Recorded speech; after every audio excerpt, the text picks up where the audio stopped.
Dan jangan lupa untuk subscribe YouTube channel Metro TV News dan juga nyalakan notifikasinya. Pemirsa, layanan media streaming digital semakin diminati saat pandemi COVID-19. Namun di sisi lain, penggunaan bandwidth video streaming membebani perusahaan telekomunikasi jika tidak mencapai kesepakatan model bisnis yang diharapkan. Layanan media streaming digital semakin diminati saat pandemi COVID-19. Masyarakat mengaku menjadikan layanan streaming digital sebagai sumber hiburan saat pandemi, mengingat bioskop belum diizinkan buka.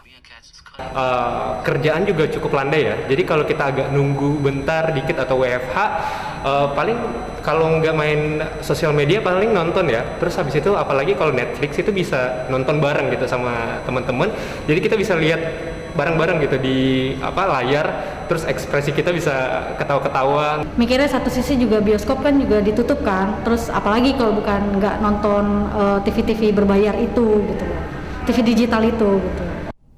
Keberadaan media streaming digital seperti Netflix, Disney+, Viu, dan iFlix merupakan alat kompetisi baru bagi perusahaan telekomunikasi di Indonesia. Jika salah satu perusahaan tidak membuka akses ke layanan media streaming tertentu, sementara perusahaan lainnya buka, maka perusahaan tanpa akses ke media streaming digital bisa kalah bersaing. Namun di sisi lain, layanan over-the-top media streaming digital juga membebani jaringan perusahaan, karena format layanan video high definition membutuhkan bandwidth yang lebih besar.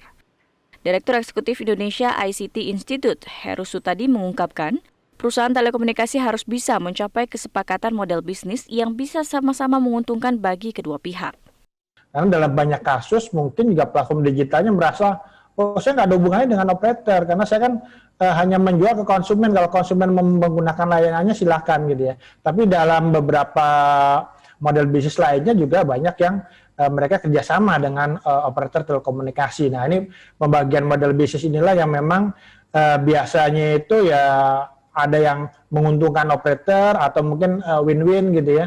Ada juga yang mungkin tidak menguntungkan karena mungkin tidak mendapat bagian gitu ya. Itu yang terjadi dalam proses bisnis kerjasama video streaming dengan operator telekomunikasi kita gitu.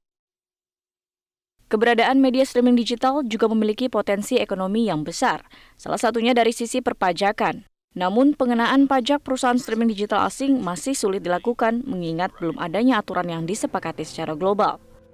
Perusahaan streaming digital asing perlu membuka kantor cabang di Indonesia dan menjadi badan usaha tetap sehingga bisa mempermudah proses pembayaran pajak. Dengan demikian, perusahaan media streaming digital di Indonesia yang patuh bayar pajak bisa lebih kompetitif bersaing dengan media streaming asing. Dari Jakarta, Mercy Wijaya, Metro TV.